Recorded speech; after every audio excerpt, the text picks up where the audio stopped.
Yacine Forever, heureux séjour à Dakar. C'est le titre du dernier livre de Charles Peymon, directeur général des éditions Encre Bleue. Un témoignage de son voyage au pays de la Teranga qui part d'une histoire romantique entre Charles et Yacine, mais qui traite aussi des questions politiques, religieuses et sociales. Ce duel épique entre l'amour et la religion a été présenté au public le jeudi 19 mai 2022 à la librairie Carrefour d'Abidjan-Cocody. En présence de la représentante de l'ambassadeur du Sénégal en Côte d'Ivoire, Madame Fatou Dramé, l'auteur de Yacine Forever, heureux séjour à Dakar, a dit accorder un intérêt particulier à la coopération Sud-Sud.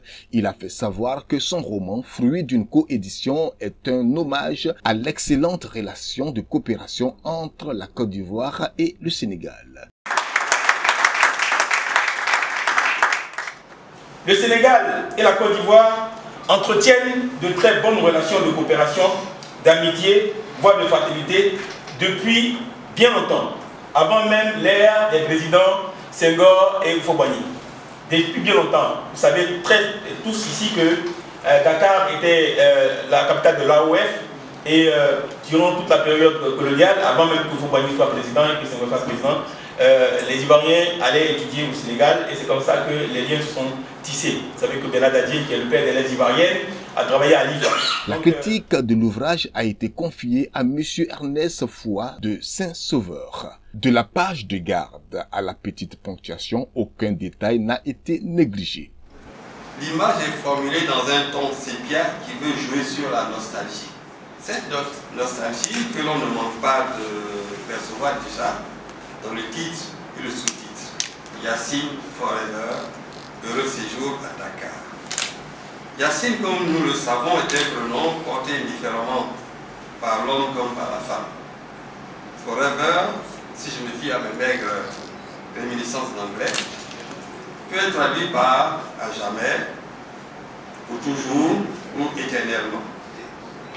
Le titre et le sous-titre nous indiquent donc qu'avec ce livre, nous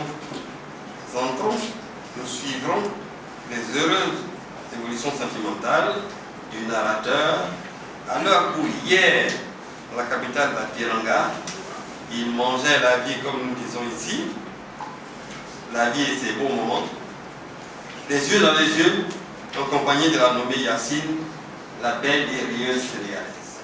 Yacine Forever prend dès l'entame du livre l'allure d'une adresse épistolaire à une certaine Yacine Ndiaye, de nationalité sénégalaise, résidente à Dakar.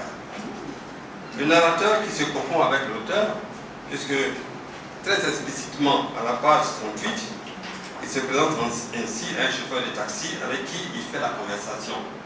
Et je cite, « Je me nomme Charles Peymon, je viens de la Côte d'Ivoire, je suis éditeur et écrivain. » Fin de citation. Il lui rappelle ou évoque avec elle leur promesse d'amour, les moments heureux qu'ils ont passés ensemble depuis leur première rencontre en 2003 lors de la FIDAC, la foire internationale du livre et du matériel didactique de Dakar, jusqu'à l'année 2013 où l'Ivoirien en est à son 4e séjour au pays de l'immortel poète Léopold Sédar Senghor. Madame Fatou Dramé, représentant l'ambassadeur du Sénégal, par ailleurs attaché culturel et touristique de l'ambassade, a livré le message de son Excellence M. Abdelkader Agne, parrain de la dédicace. Elle a traduit la joie du représentant du président Macky Sall en terre ivoirienne du choix porté sur sa personne pour le parrainage de la cérémonie qui vise à faire la promotion d'un ouvrage à la fois romantique et didactique qui met en relief les atouts du Sénégal et sa belle coopération avec la Côte d'Ivoire. Je me réjouis de l'occasion qui m'est offerte en ce jour de procéder officiellement au parrainage de la présente cérémonie portant sur la dédicace du livre de M. Charles Peymon, grand écrivain ivoirien, sur l'ouvrage Yacine Forever, heureux séjour à Dakar. En effet, l'auteur, dans son ouvrage, nous fait voyager ici, dans un carnet de voyage consacré à la vie historique de Dakar. Il nous donne aussi sa vision de l'intégration africaine, mais aussi ses buts et ses espoirs sur l'Afrique. Yacine Forever, ainsi grand amour d'Afrique, traite sans tabou des questions politiques, religieuses et sociales. Il y a également un parfum d'amour qui embaume ce récit de voyage dans un duel épique entre l'amour et la religion. La Côte d'Ivoire et le Sénégal sont vraiment deux pays amis et frères, et la culture dans toutes ses dimensions vient cimenter cette relation très ancienne. De surcroît, avec le Salon international du livre à Abidjan, la Côte d'Ivoire a bien voulu faire de notre pays, le Sénégal, le pays invité d'honneur. D'ailleurs, comme on l'a dit tout à l'heure, aujourd'hui même a lieu la journée du Sénégal au Palais de la Culture et nos deux peuples vont communier autour d'un bon plat de thieboudion offert gracieusement par la délégation conduite par le directeur du livre, qui devait être là, voilà, qui n'a pas pu venir. Donc, je remercie Madame le ministre de la Culture et à qui je transmets mes sincères salutations et félicitations pour tout le soutien qu'elle apporte à la culture. Je sais qu'actuellement, elle est en route à Dakar pour la Biennale qui a ouvert ses portes aujourd'hui. Tout cela pour montrer les liens forts entre nos deux États. Je remercie aussi le commissaire général du SILA, M. Dacpré, pour le succès du salon du livre qui remet à jour l'envie de lire, car on a aperçu beaucoup de visiteurs dans les stands et cela prouve que la lecture, bien que délaissée au profit des écrans, reste toujours un vecteur de développement et une passion pour des milliers de lecteurs et d'écrivains. Madame Aminata Sy, directrice générale des nouvelles éditions africaines Sénégal, coéditrice avec les éditions Encre Bleue de Yacine Forever Heureux Séjour à Dakar, est revenue sur l'historique de la création des nouvelles éditions africaines, fruit de l'intégration sous-régionale.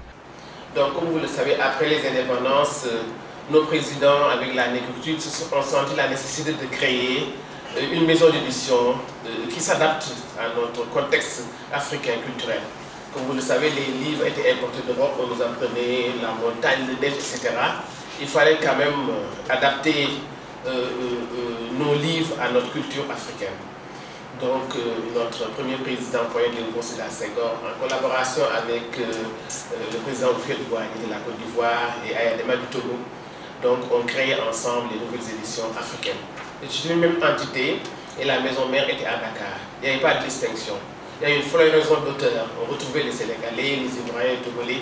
Tout le monde créait. On a eu de grands auteurs qui ont gagné de grands prix au niveau international, national.